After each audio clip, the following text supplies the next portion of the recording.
신부전 환자의 식단과 약 복용 어떻게 해야 하나요?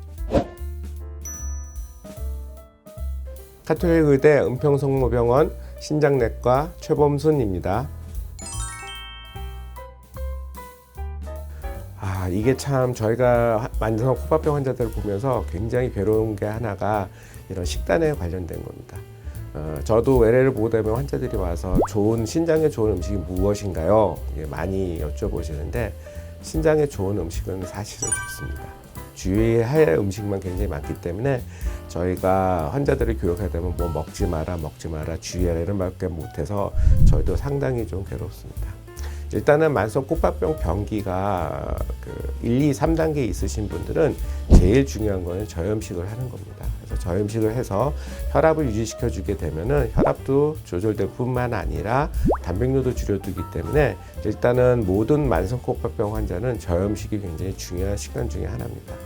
그 이후에 여러 환자들이 물어보는 게 저단백식을 해야 되나요? 이렇게 물어보는데요. 저단백식을 해야 되는데 초기부터 하실 필요는 없습니다. 본인의 병기나 여러 상태를 보고 의사와 상의하셔서 저단백 시기를 시작할 시기를 결정해야 되는데 보통 3, 4단계부터 시작을 하시면 됩니다. 그 다음에 또 하나 주의해야 될 거는 저단백식이라고 해서 단백질을 전혀 안 먹는 게 아닙니다. 보통 사람이 이런 권장하는 게 1kg당 1g의 단백질을 저희가 권장을 하고 있거든요, 하루에. 그러니까는 보통 60에서 70kg의 사람이 하루에 단백 섭취를 60에서 70g 하면 되는데 만성 콧밥병에 있어서 저단백식을 한다 그러면은 이것을 제로로 하는 게 아니라 3분의 2 정도 줄이는 겁니다. 하루에 단백 섭취가 한 30에서 40g 정도 줄이는 거거든요. 그러니까 이렇게 생각을 하셔야 되고 저희가 국, 밥, 반찬 3개, 우유 하나 정도 먹으면은 거기서 섭취하는 단백이 하루에 한 15g 정도 됩니다. 그렇기 때문에 저단백 식이를 한다 그러면은 일단 3끼를 그렇게 밥이랑 이렇게 먹고 나머지 한 20g 정도의 단백을 따로 섭취를 해야 되는데 여러분들 소고기 100g 먹으면 그게 다 단백으로 알고 계시죠? 그렇지는 않습니다. 소고기 100g, 닭고기 100g, 돼지고기 100g 먹는다 그러면은 그 안에 들어가 있는 단백은 한 20g 정도밖에 안 됩니다. 이런 것들을 주의하면서 좀 하셔야 될 것 같습니다.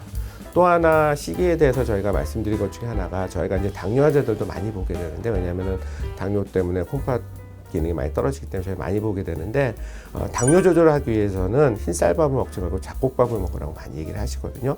그래서 처음에는 좋습니다. 하지만 신장기능이 떨어졌을 때는 이 잡곡밥에 있는 칼륨이나 이미 배설이 안 돼서 문제가 생기는 경우가 많이 있습니다. 그래서 신기능이 떨어져 있을 때는 담당 선생님과 꼭 상의를 하셔서 흰쌀밥으로 바꿔야 되는 이런 식이요법을 조절을 해야 됩니다.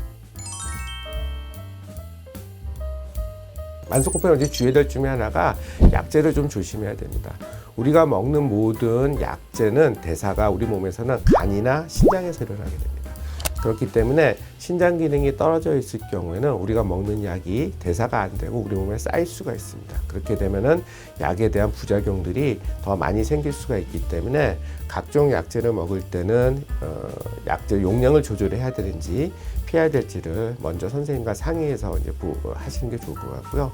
그 다음에 제가 여기서 제일 말씀드리고 싶으면은 감기가 유행하면은 신장 기능이 나빠지는 환자들이 굉장히 많아지거든요. 그 이유가 뭐냐면은 감기약 중에 진통제가 들어갑니다.